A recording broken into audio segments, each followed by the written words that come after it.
Welcome back, family. We're here today and we're talking about adoption. And as you all know, families come in all shapes and sizes. Sometimes we're born into a family, and other times we transition into new families. Whether it's blood relatives or caring individuals who open up their homes to children, adoption changes your life forever. The choice for a parent to give up a child to adoptive guardians or parents isn't an easy choice, if at all it is their choice. Tonight we're going to shine a light on this process and better understand the adoption community and how this process and system in place affects all parties involved, from the social worker to the forever families, the biological families, and most importantly, the children. Don't go nowhere. We'll be right back on Courtney's Corner.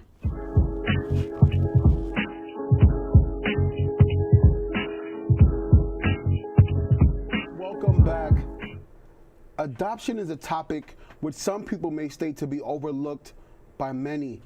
Let's get into it by first defining what adoption is.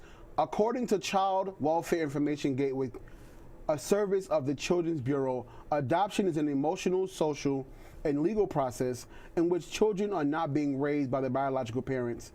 They become full legal members of a new family while still having the genetics and physical traits to their biological family. Before we begin, I have a very good friend of mine. He is the founder, the owner, the talk show host of Ben Talks on Radio Free Brooklyn. Give it up for my best friend and Brooklyn's own talk show host, Benjamin Lewis.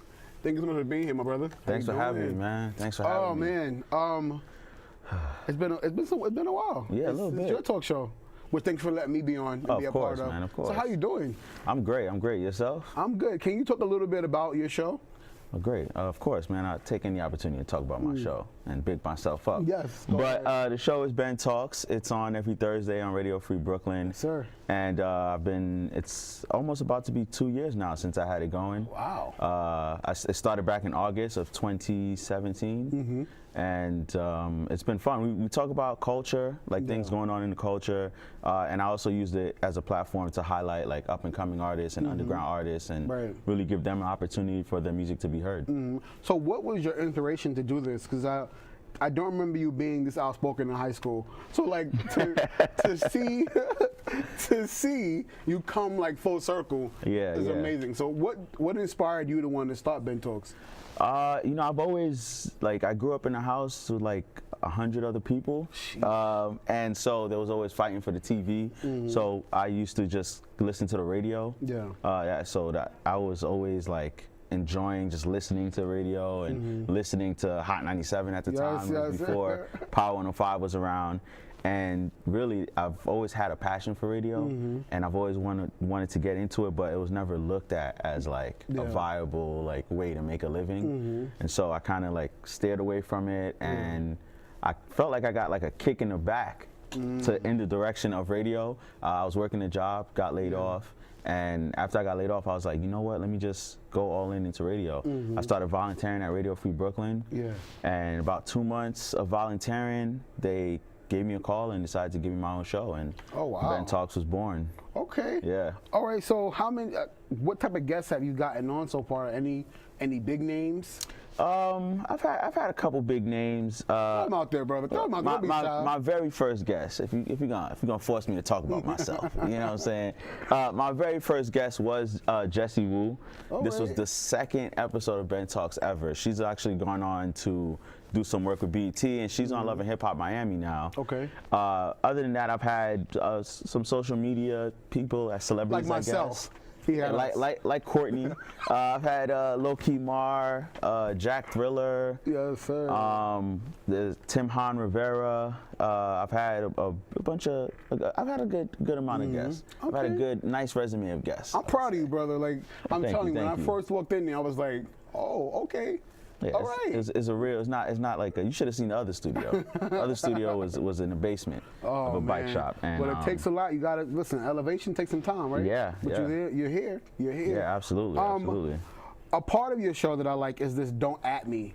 So what is this about? Because I love this "Don't At Me" thing. Man. Well, it started because I'm a very, I mean, you know, I'm very quiet, obviously, but outside of the talk show. Outside of the talk show, obviously, yeah. But you know, a lot of things happen when I'm out. You know, just being out and about, and it annoys the hell out of me. And I just needed a way to kind of get that off my chest. So I started Don't At Me, and surprisingly enough, I've been getting like a lot of like good feedback on it. A lot of people are enjoying the videos. So I don't mind raising my blood pressure for 2 or 3 minutes a week on my show to put the videos out. Do you think about trying to expand for more days? Oh yes, if I could do it every single day, I definitely would. Okay. Yeah. So this is absolutely. like this is it. This is something that you want to do like full time. Yeah. All in. Yeah. Well, I wish you the Definitely. best. Well, one of the things that I loved when I went to the show was your trending topics. Oh, yeah. Right? So what we're going to do today is we're going to have some trending topics of our own because this is who I am, you know.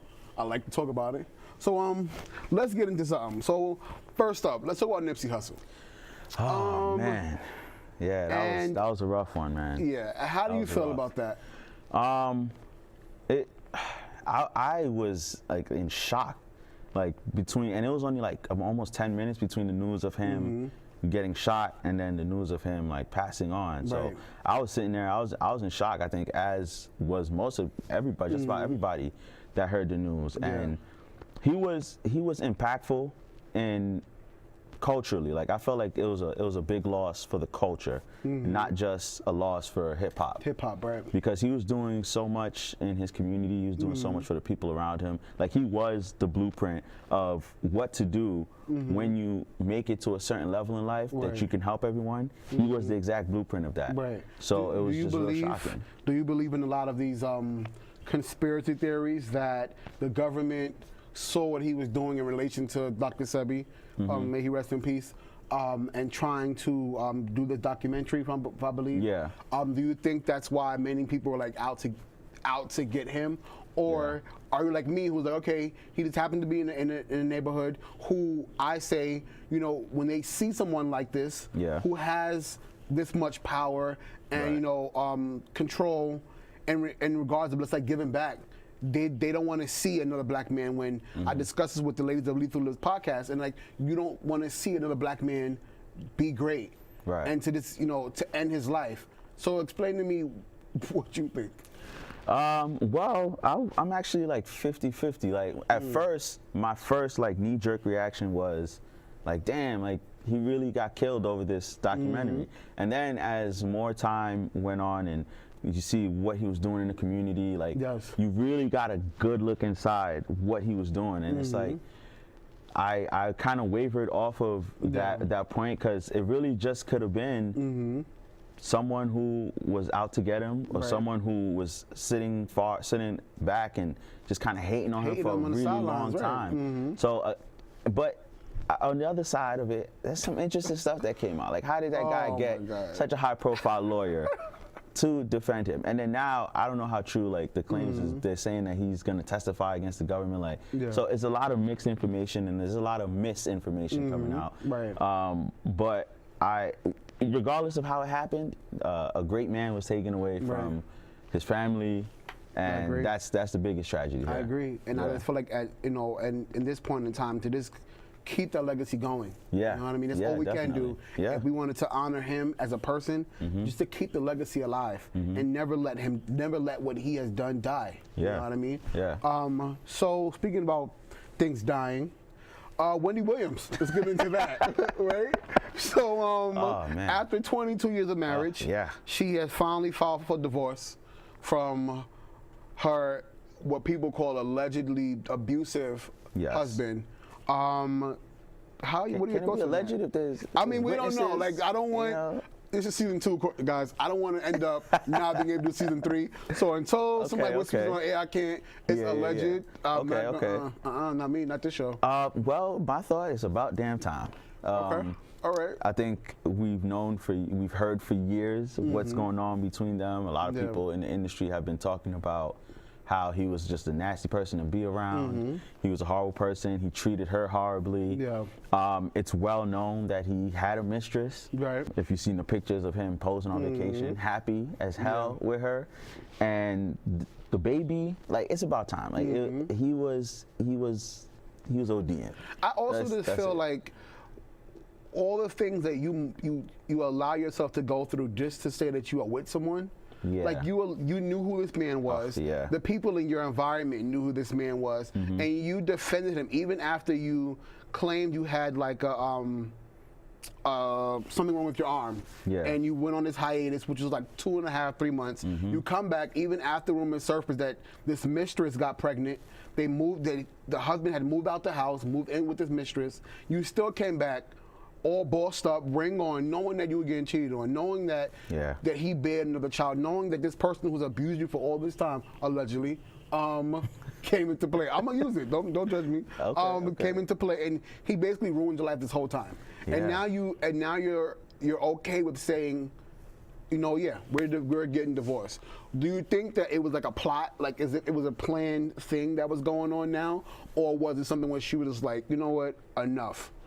I think she got to a point where she was fed up. I think she was obviously willing to put up with a whole lot of garbage, a whole lot of mistreatment and abuse, allegedly. Yeah. And better late than never. Like, I'm glad she finally got to her breaking point and said, you know what, I can't live like this anymore. I mean, the man drove her to drink. Right. Like, she was in the sober living house. The sober house, right? Yeah, and then she relapsed not too long after coming out. Yeah. Because the day she relapsed was the same day that the mistress gave birth. Yeah. So he's put her through a lot, and it's about time that she decided to claim her like independence and choose herself and choose her happiness and choose her sanity, as opposed to just choosing the image of being married.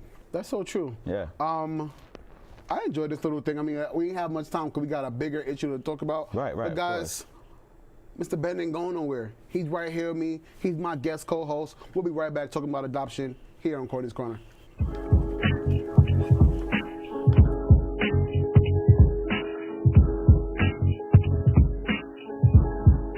We're still here with Ben. First of all, thank you for being here. Yeah, of course. Thank you once again for being here. My pleasure. This has been probably a difficult topic because I didn't really understand what adoption was. No one in my family has ever been adopted, and just kind of figuring out who to talk to about this, right?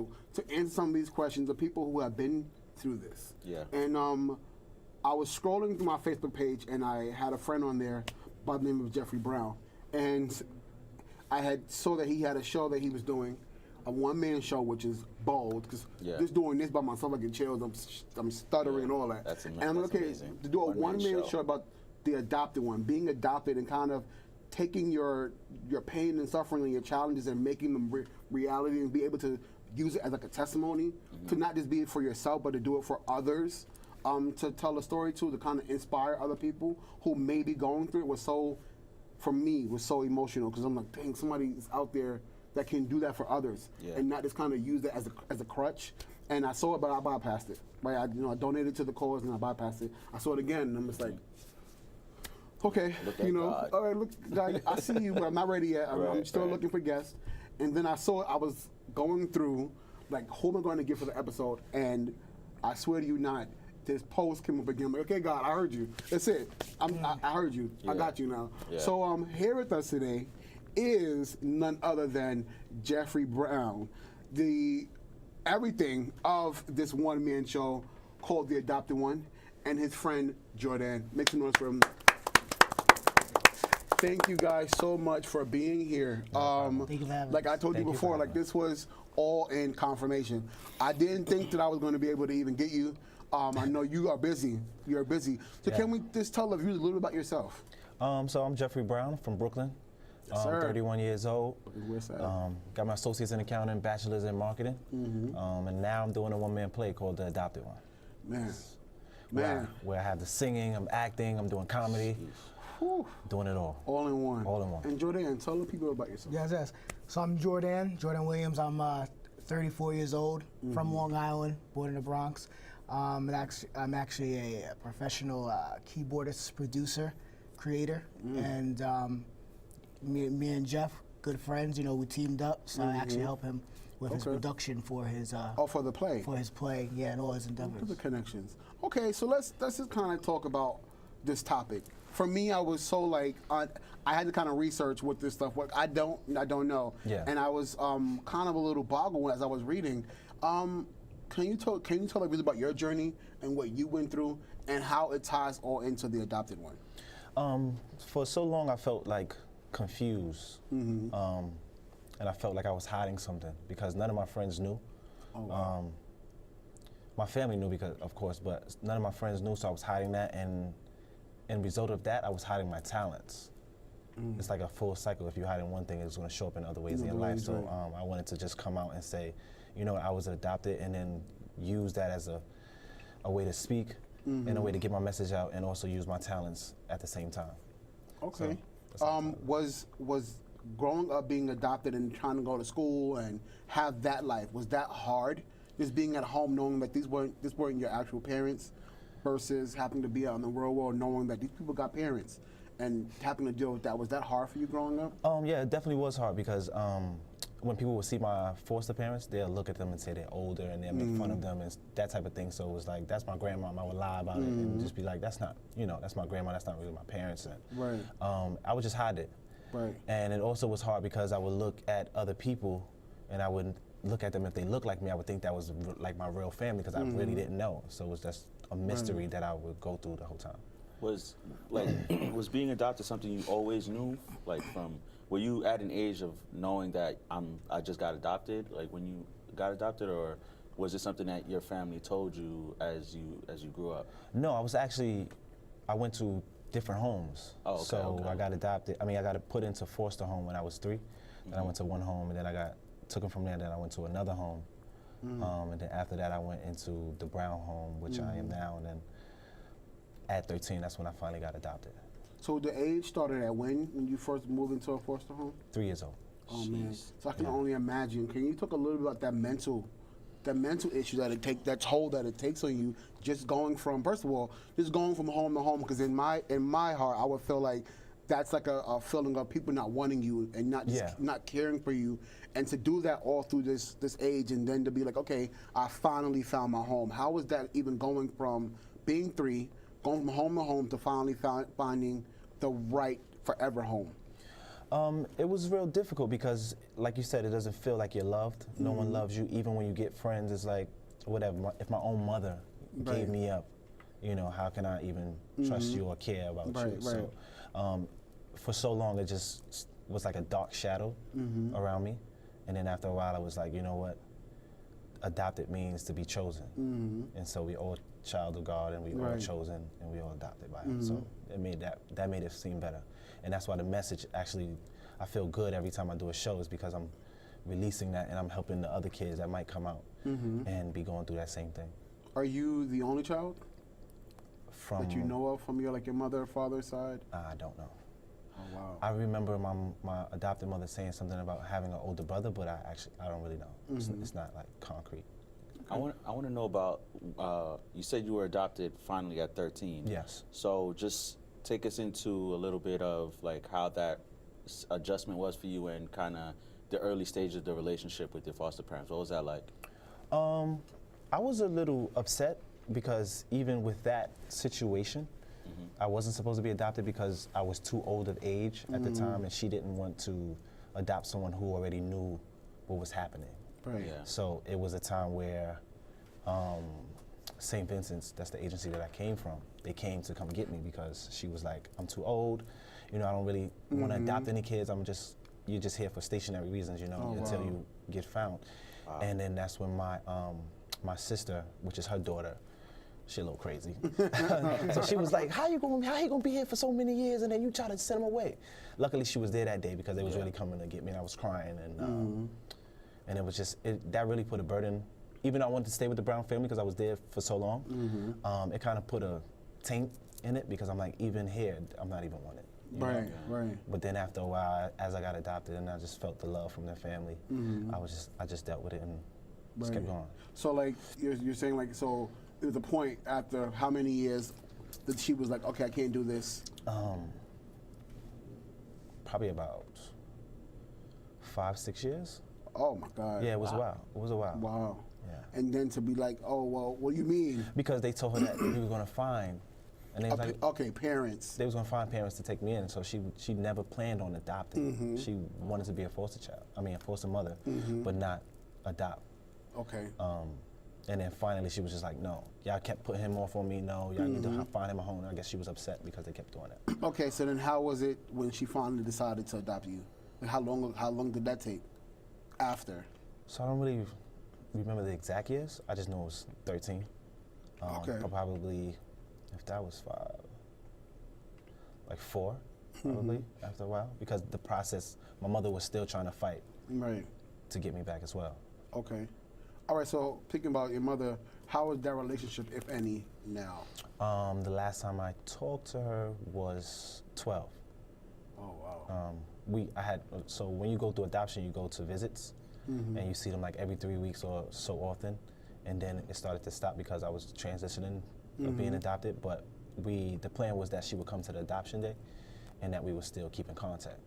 But she never showed up for the adoption. Oh, my goodness. And yeah. All right. Well, don't go nowhere, guys. We're right here on Courtney's Corner. Yo, what's good? It's the best in the world, Ben Lewis, and you're watching Courtney's Corner. Don't forget to like, comment, subscribe, and share. All these years pass. Yeah. When were you finally when you finally knew that this is my family, this is my home, and this is kind of like take that all in and use that for good? Because I know like as you grow through this and go through this process of moving from home to home, you kind of become numb, right? You kind of come like, is it okay? It's what I have to fight for because no one else wants to fight for me. I'll do it myself. To now knowing that people actually do care. Yeah. People actually do love you. They want you to be part of their family. So how was that overall turn for you?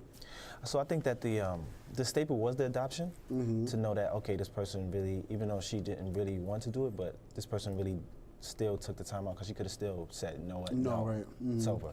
I told you I know. But she actually took the time out to do it. And then the family, they treated me with so much love, so much respect. But going through that, still, you think it's fake. Right. Because it's like, maybe you're just doing this for a check. Now you don't, you know. Because those are some of the myths. No, yeah, because I know friends and know people who don't get the same exact thing that I get. Like I was getting Jordans and I was getting haircuts every 2 weeks. Yeah. You know, My those type of biological things. mom ain't give me that stuff. Yeah. So it was those things that I started to realize. Okay, this family actually do love me. It's real genuine. It's authentic love. Yeah. And they treat me like I'm their own child. Okay.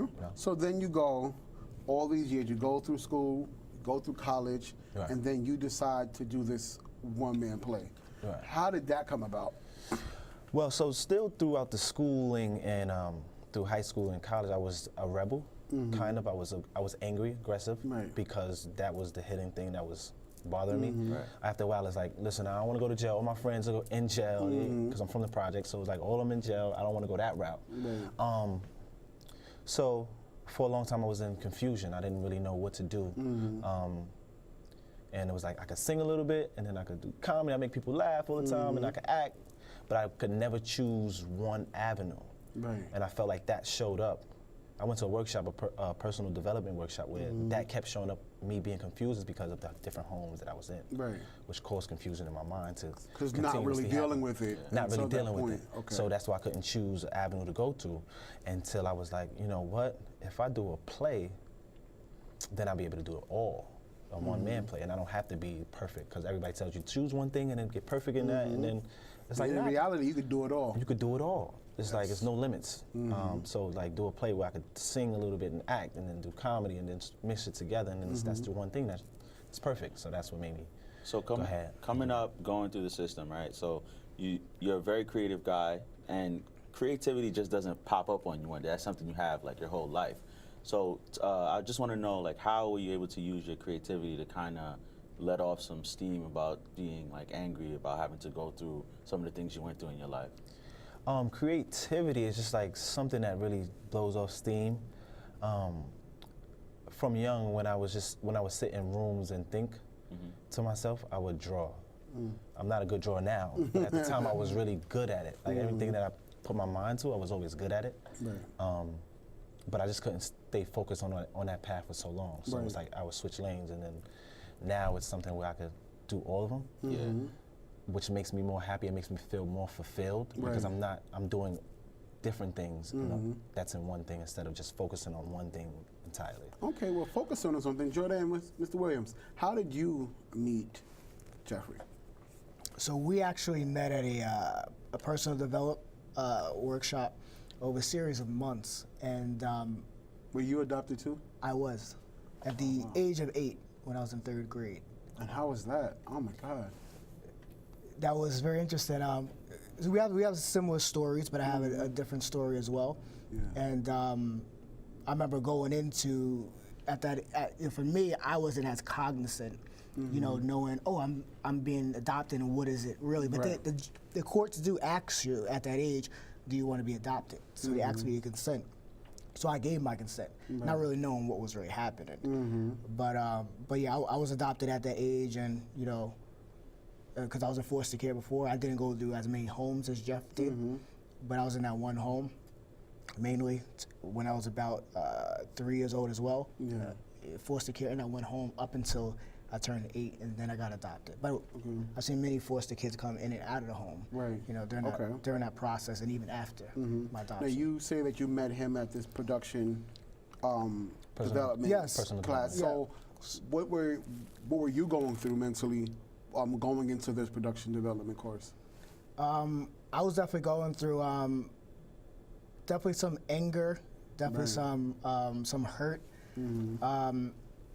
And I didn't realize that previously I was hurting people because I was hurt. You were hurt, right? You know, hurt people, yeah. unfortunately. And you suppress it. And for me, my story was I wound up numbing myself. So I became numb. So you don't realize, or you're not even aware that you're hurt. Right. And you know, I met Jeff in the class, and you know, we had a couple of processes and things like that going on, and we had times to share. So I found out, oh, he's adopted. Oh, I'm adopted. And we actually had another girl in the class who was actually adopted. And from there, you know, you just naturally kind of just be drawn. You're drawn, attracted to somebody, you know, because we had a similar story and something that we could really connect with.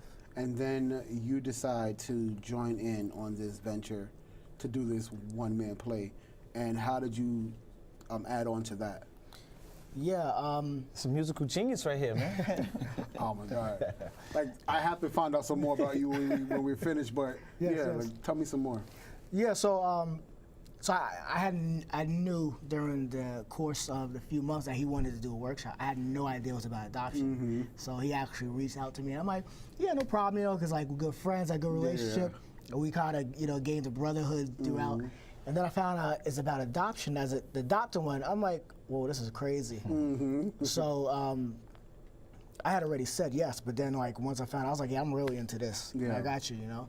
And so I pretty much, what I'm bringing to the table is pretty much all my gifts and talents of like music and sound, and really just helping him create the experience for people, so that when they come in, it's like it's a whole thing. Like he said, he's singing and he's acting and he's doing comedy and just using the power of art and just to really enhance it and bring people into this experience, because I gotta see this. it's really doing it's really a place of freedom, in my opinion. So just to kind of, I'm sorry, but just to kind of go back for you, was it the playing of the keyboard that kind of helped you get through a lot of your dark days?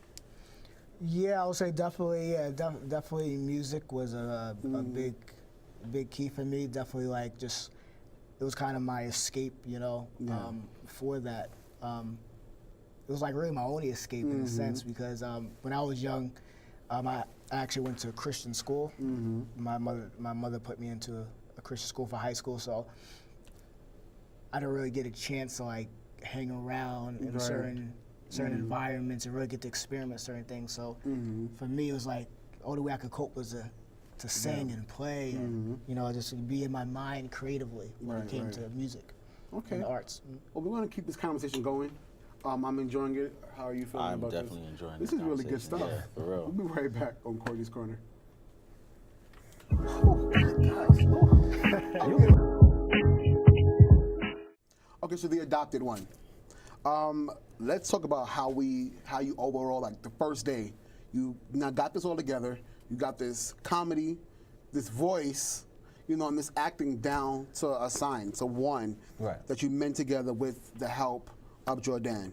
What was your process? Like, when did you decide, like, hey, this is it, I want to do it? And when did you decide, like, I'm going to jump on this is everything, let's make this work? Well, I knew that there was something brewing inside of my brain, so I'm like, I need to get this out. And it was in a span of 90 days where I'm like, I need to write, I need to make the music, and I need to write the jokes in order to tie it in to make this story go forth. And for my birthday, I always want to do something different for my birthday. Yeah. It's usually like a big party or something, but I was like, I want to do something different. I want to share my story and see how it turns out. Right. And when I shared it, it was just like, wow. A lot of people started sharing their story. And then I'm like, okay, showtime. Okay. Gotta make it happen. And that's when I hit this gentleman up, and we got it going. When you start sharing your story, it's most of the time when people start sharing like a story like yours, it's kind of just to help them out. Were you surprised at how many people were relating to your story and coming up to you and maybe saying that you've inspired them just by sharing your story? Ever since that day, I've had extreme joy because so many people, I'm talking about friends who didn't know about me, I didn't know that they were adopted. Yeah. Older people, seasoned people were saying that they were adopted, they never told anybody their whole life. It was just like hundreds of people really hitting me up, sharing their story, and I was really like, wow. By me just sharing my story, relieved other people to share their story. So how was the turnout, like, of the first one? So- First of all, when I saw it, so I saw it the first time, and I know you were like inviting people. Right. Then I saw it again, and I'm like, okay, you're still inviting people. Then I saw it the third time, and it was sold out. Yeah. So how does that even? What? Yeah. Like, So the support was real. The support was so real. The first show sold out in 5 days with 150 people. Wow. And then the second show sold out in less than 48 hours Oh my God. with 150 people. Yeah. And it's like, so like, wait, what? Why did I been do this? You know? But Exactly. the support is just amazing. Yeah. So are these also? I know they're like friends and family, but are these people like just all over now who just want to be It's a part all of over. It's this? people who I've never seen before, who I've never encountered. They see my post on Facebook. Their friends are sharing it. My friends can't make it, so they send other people to see it. It's like the support is just real, and it's coming from all angles. And you have a show coming up. I just had it Saturday. The next one I'm thinking about is, I'm not sure if I want to do one in May or just I want to wait to June. So I'm thinking about June 15th. Okay. Do you think you want to do a play where you incorporate other people, or do you want to keep it as a one-man? At the moment, I want to keep it as a one-man play to see how far I can go. Okay. And then I want to Like a tour. Like a tour. All right. Speaking of tours, listen, Yeah, I'm here like with a it. tour. We going everywhere with it. The money's better when it's split one way too. Okay. I don't think about it like that. Man. you're right. Yeah. So I was interested in trying to figure out where people's minds are at, right? And some people were able to just like come up with some myths. So I'm just going to throw them out there, and then we can kind of just have a conversation about it. Got it. Down? Yeah, I'm Okay. down. So a few myths that were being stated about adoption was that they are extremely costly and run thousands of dollars. The other ones are that there are no American babies to adopt. Children adopted from foreign countries have disability and special needs, and birth parents can come in at any time to claim their child back. Do you guys think that any of this is true? What are your thoughts on some of these? No, some of that's not true. Yeah. Like the law has changed now for adoption when it comes to like, because years ago when I was doing a search for my biological family, I think in 2016, I believe, or 14, it changed. New York State, the adoption records were sealed. You couldn't have access to that. Right. So, and that was done also for privacy reasons. So the parents couldn't even go in there and even claim the child back. So that's actually a myth. So, Okay. so there's have to be a whole process for that. They have to show that they're, capable in the sense, you know, that they have the ability to care for a child. Right. Just a quick question. You talk about like going on that search. Like, how does one who's adopted even start looking for like their biological parents? When I did it, I mean, I found my siblings, Uh-huh. and in 2014 I did, but when I did it, I actually hired a private investigator. Oh, okay. And it didn't really work as much, but the real way I found everybody was by Facebook. That's a common answer. The power of social media, right? That's a common answer. I Yeah, hear. Google and Facebook, that's how I found them. Yeah. So for me, I don't really have any feeling to find. Okay. It did come up one time when I was 25, when I turned 25, and I was like, oh, let me just see. And then I went and tried, and like he said, it was closed. It was a closed adoption, so the records were sealed. I wasn't able to find anything, and I thought that was just, well, for me, I felt it was the confirmation of, you don't really need to know because you have a message for people who might not never know who their parents are. So. Okay. Yeah. Do you guys know now that you've been through this? Would you be more inclined to wanting to adopt someone who may be struggling right now to try to find someone who loves them? I would, absolutely. For me, I would, and I think that stems from my passion of how my situation was growing up, which I felt was a little bit opposite. Yeah. Where it was like a tumultuous, and I was not really happy that I was adopted. So I would do that to be able to give a child that opportunity I didn't have, or to be able to raise a child that's not my own, Right. and actually let them experience love where they might not have never had it. You know? Okay. I actually don't even know if I want kids right now. Oh, man. Listen, I don't know, man. I'm No, just. listen, no I'm one is just- judging. You are. Yeah, so I'm not really sure. That's something that I have to be at a place and then have that conversation. But right now, Yeah. no. Okay. So then, before we get out of here, what do you want to say to kids right now, or maybe those who are like teenagers, which you or yourself, who are going through this adoption process? They're feeling neglected. They don't like the system. They just want to either be with their parents or just find people who love them. What do you say to them right now? And you can look in that camera right there. Well, I would say to them that tough times doesn't last. Tough people, they do. I would also say that trials and tribulations aren't that bad of a thing. That there's light on the other side of the tunnel, but also that they can be that light to light up the tunnel to get through it.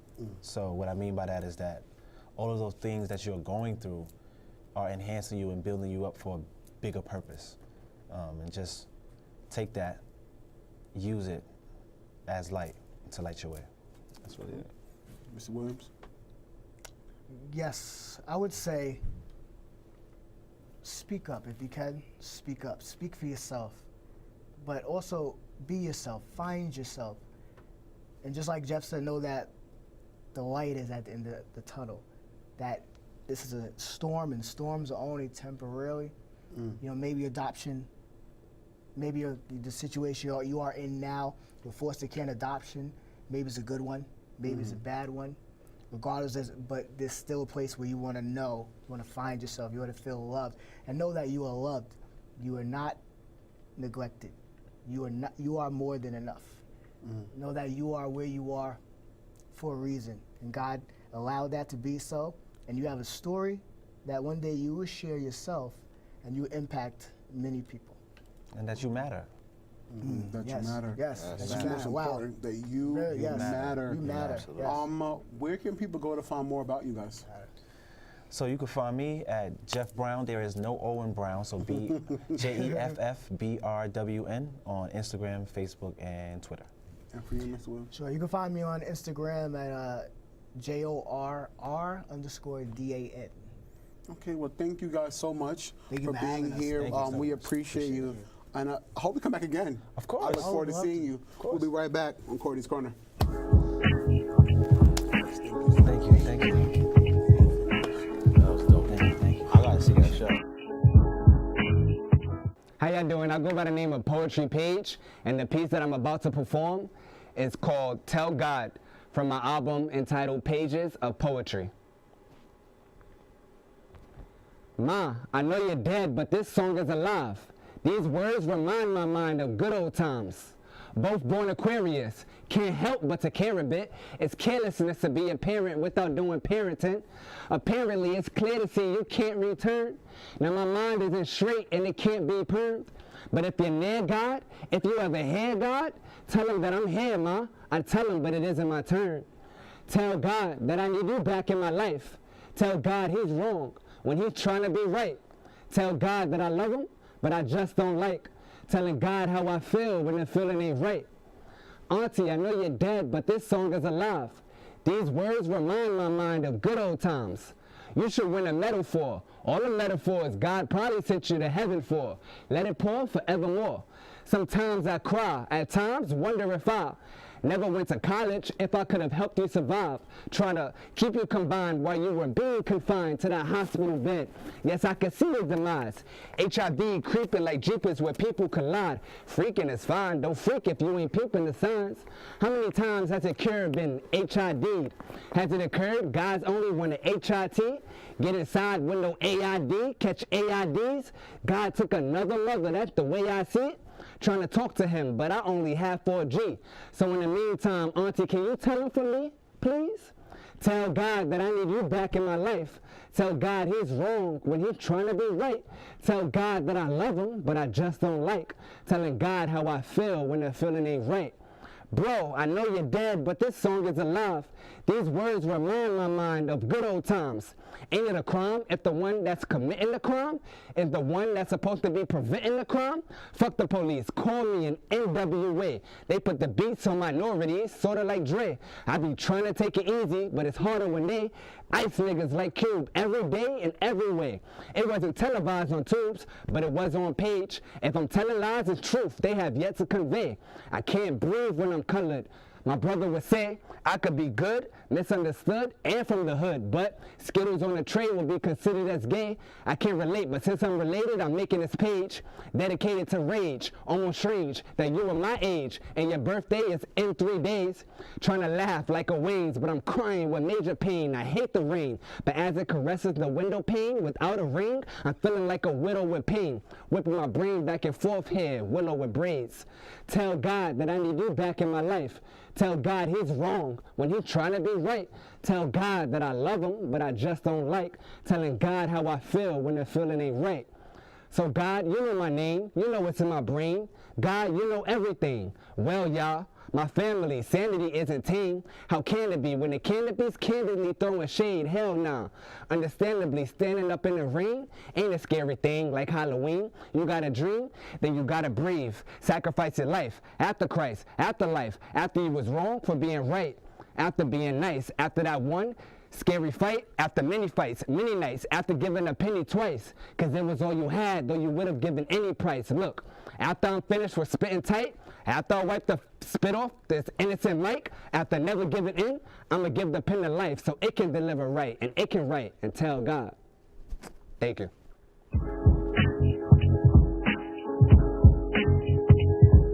My man, Poetry Page.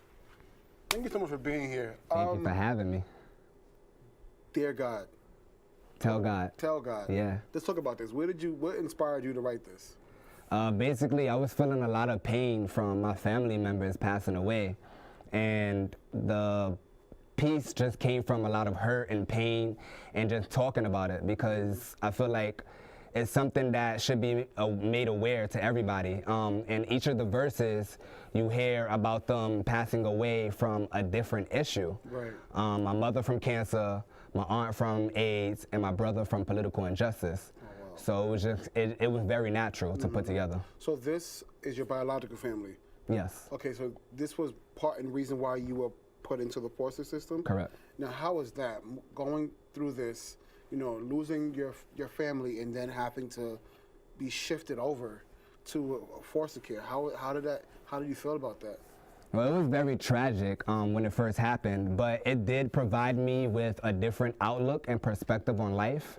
And I learned a whole bunch of things that I never thought that I would have learned had I not gone into foster care. Such as? Such as just a whole different way of looking at things. Like, before I was in foster care, I didn't know anything about hip-hop music.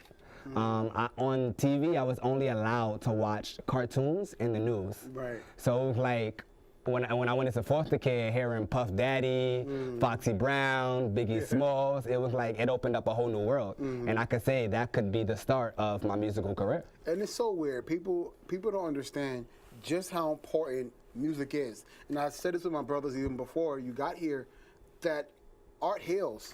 And people don't know, no matter what struggle you're facing, whether it is going through, you know, a foster system or just being broken in so many ways, that art has the power to change and transform. Definitely. So as we're talking about this amazing piece that you did, I was back there in chills. Like, it was really good. You said you had an album. Yeah. This album, I want to get this. The album is old. That was a piece from the album. It came out in 2015. But it's the first piece of work that I did that was very personal to me. And that I included a lot of talking about my family members about it. So on that album, you'll hear about the transition from me going into foster care, the transition of me graduating and coming out of college, how I felt in my early 20s, and everything that was happening to me from coming out of foster care, aging out, becoming homeless, my thoughts of dying, you know, just a lot of personal things are on that album. So I encourage everybody to listen to that. So where are you at now in this space? What are you doing now, being that you've gone through such a journey? Where is Poetry Page at in this moment in time? Musically? Yes. Right now, I'm just performing a lot. I'm actually about to release a project called Stories of Stories this Sunday on Easter. And that is a compilation of basically stories that of everyday people, stories that people go through, and the acronym is SOS, Stories of Stories, because we need help. Right. When I give out my business cards, on the front of it, it says, we all need a Band-Aid for our soul. And if only our soul could heal that way, you know, and I find that poetry and music is that aspect for me. It helps heal my soul. Right. So if I can bring that piece to everybody else and just help heal their soul a little bit, I know I'm doing a good job. Right. So do me a favor. Sure. Talk to the person right now who's going through this foster system and doesn't have a way out, like doesn't have that outlet. What do you say to them right now that can kind of help guide them through this journey? I recommend you finding anything that you like, are passionate about, and taking it head on, full on into effect. There's a lot of people that verbally say that they will be there for you and physically let you down. I found in my journey, and many other foster care recipients find, that they cannot trust people. It's very hard to trust people, especially when you're moving around a lot and you see them for a short period of time. Right. So I would say to find trust in your hobbies. Let that be your inspiration, your passion, and just keep going with that. That would be my greatest advice. Well, thank you so much for being here. And before we get out of here, can you tell the viewers where they can find more about you? Yeah, so I go by the name of Poetry Page. That's Poetree, Paige. And I am on all social media. You can find me on Facebook, Instagram, Snapchat. And there is where I post my shows, my upcoming shows, where I'll be at as well. Well, thank you so much once again for being here. And Thank we'll be you, right Courtney. back with Courtney's Corner. All right. Was that going away music?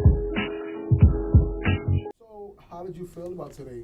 I know you were a bit nervous starting, but how did overall after this was done? I was a little nervous, then I realized I'm a natural. You are a natural, You know, bro. Speak that. So I want to thank you for the opportunity. No, and just being here, but being part of that conversation, seeing those two brothers, man, talk about their journey, it was very touching, very heartwarming, man, and just it's incredible to see two people have similar paths in life, but have two very completely different outlooks. You know, and like I was saying before, like art is everything.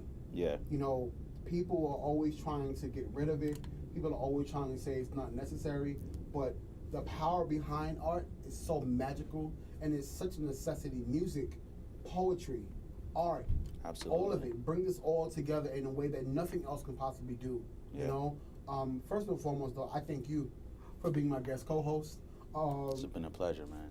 Just from being on Ben Talks, I knew how, you know, real it is to have the conversations that you have, and I thank you for joining me here on Minds. And I hope you're back. I hope to have you back. If not this season, for season 3.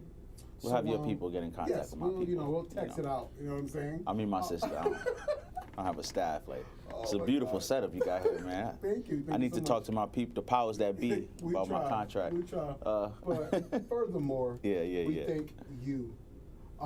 People choose to adopt for many reasons, and the process can take many directions once it begins. As is the case with any family situation, there will be issues that need to be addressed and worked through from the time the child enters the family until the family system dissolves away with time and age. However, with education, hard work, and desire, adoptive families and children make it through the grand process and become the family that they dreamed of being for so long. If you or someone you know are interested in adopting a child, please follow the National Adoption Center at www.adopt.org, or please contact them at 1-800-2-ADOPT. I thank all of you for taking time out of your day to be a part of such an amazing, thought-provoking topic. Once again, I thank Jeffrey Brown, I thank Jordan Williams, and none other than my guest co-host, Benjamin Lewis. I'll see you next time on Courtney's Corner. I love you.